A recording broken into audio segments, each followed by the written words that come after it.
Silence does not mean shutting your mouth silence. What is being referred to as silence or nishabd? One cannot do this. One can become this. See if you can articulate the same things that you're saying with half the number of words. Suddenly you will become extremely conscious of everything.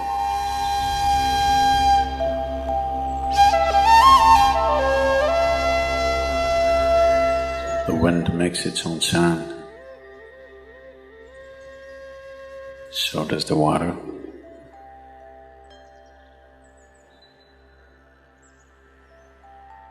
So does the earth. In fact, so does the sky. All the celestial objects are making their own sounds. There are sounds of pain, sounds of pleasure, sounds of misery, sounds of joy. For everything there is a sound. With human life, it's very true. Sounds of life, and there are sounds of death, and there are even sounds of silence.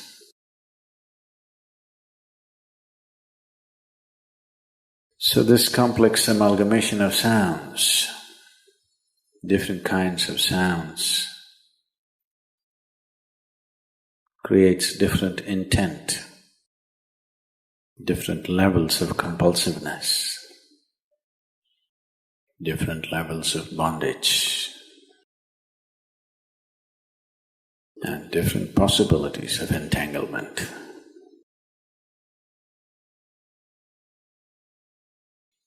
In all this, why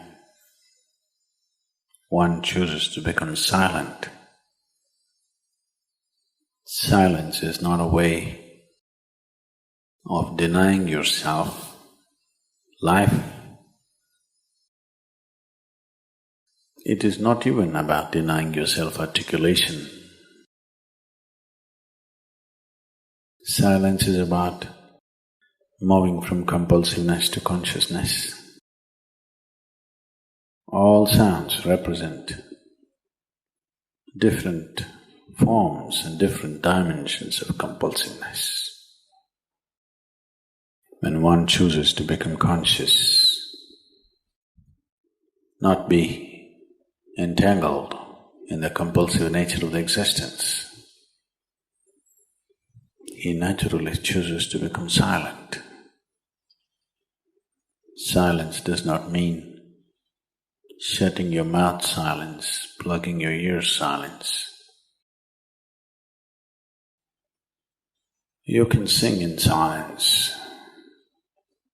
You can dance in silence.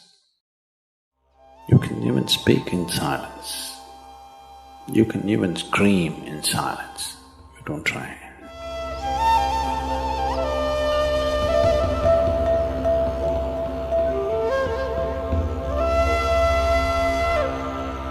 That does not mean when everybody is silent you scream. That is not screaming in silence.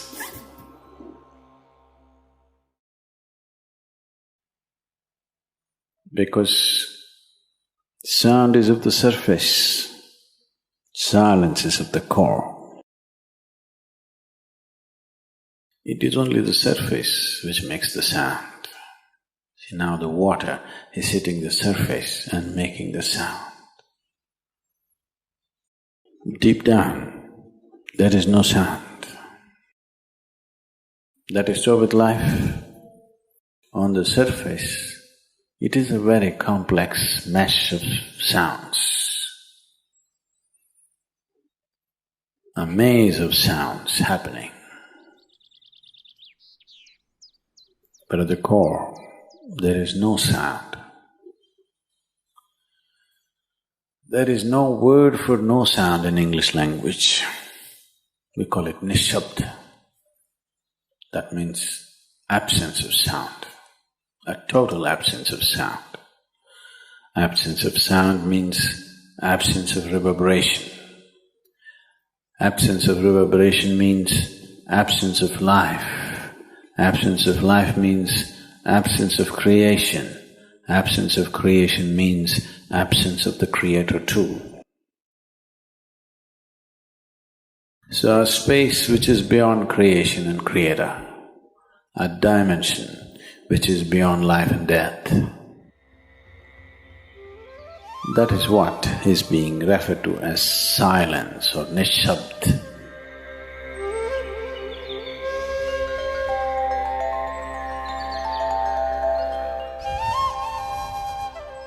One cannot do this.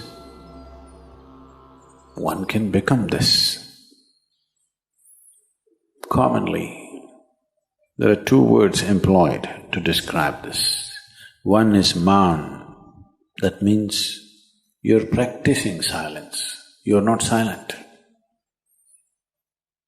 You shut your mouth and you're remaining in maun. This is not nishabd. Maun means you're practicing silence.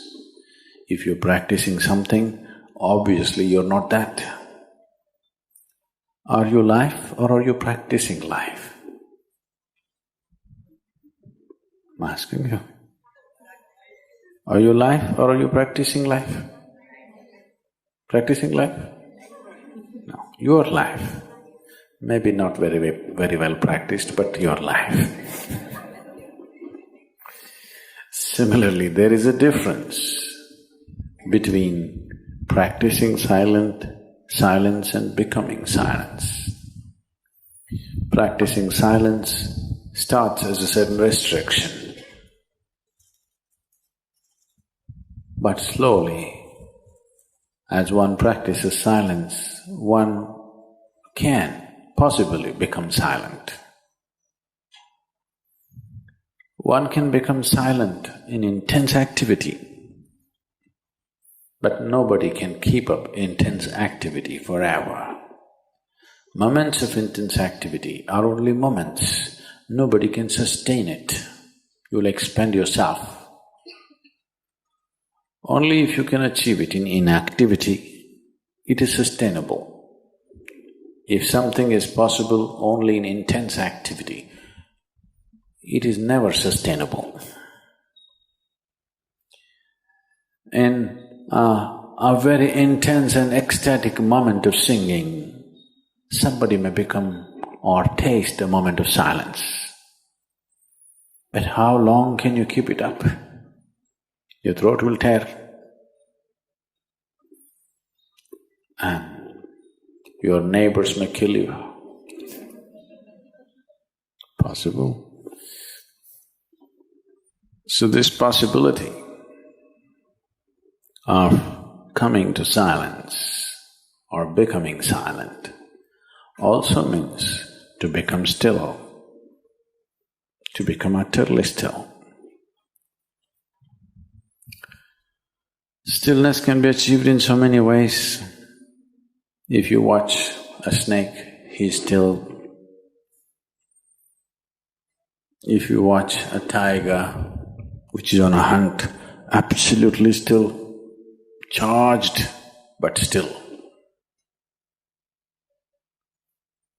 These are all different dimensions of stillness practiced for survival. If a snake moves too often, he'll get killed. If a tiger does not know how to be still, he'll never get his food. These are all acts of survival. A human being, for survival, he has to be active. Only when his vision falls upon something which is beyond survival, then he will think of stillness. Then he will understand as he observes himself, as he notices the complexity of one's compulsions. He understands the only way to solve it is to become still. to train this body, to train this mind, to become still.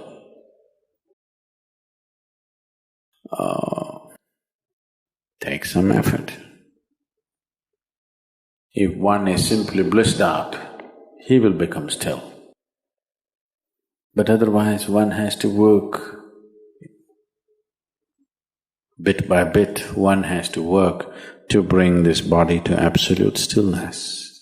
Most people cannot hold their body in one place for any length of time. They're all the time in moment.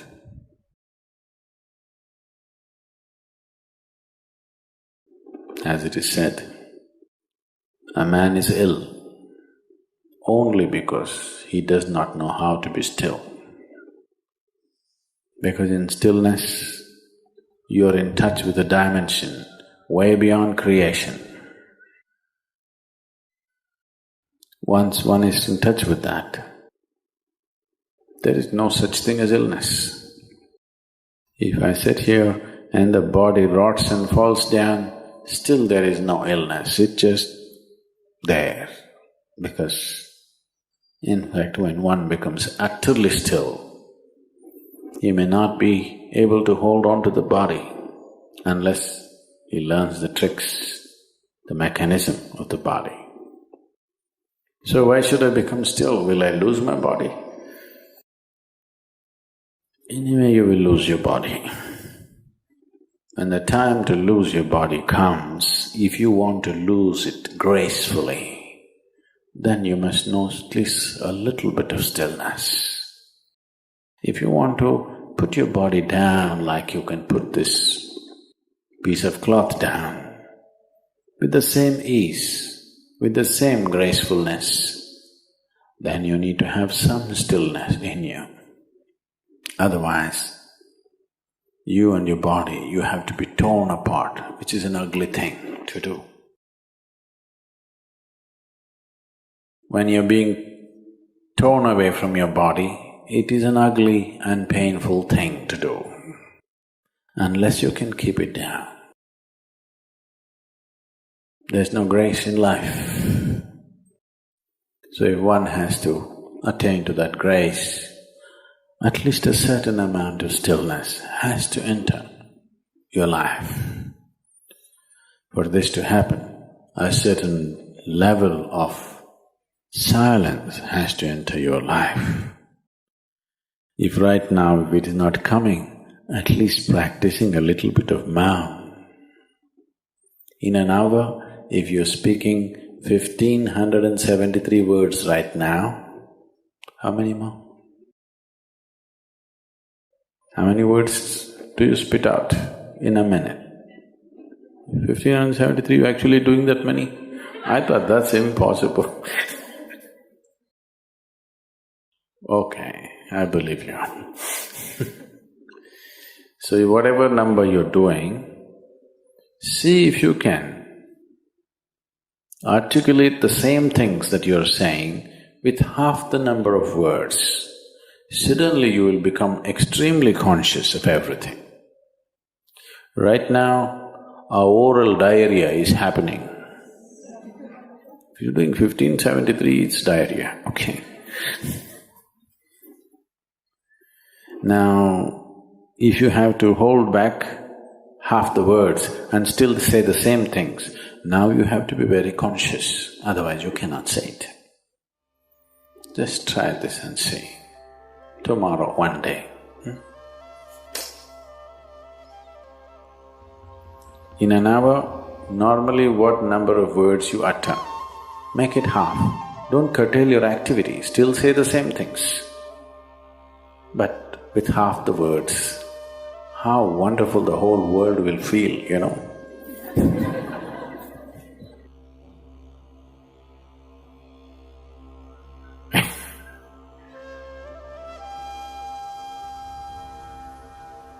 World will be a wonderful place, I'm telling you, tomorrow, if everybody does this. Many marriages will be saved.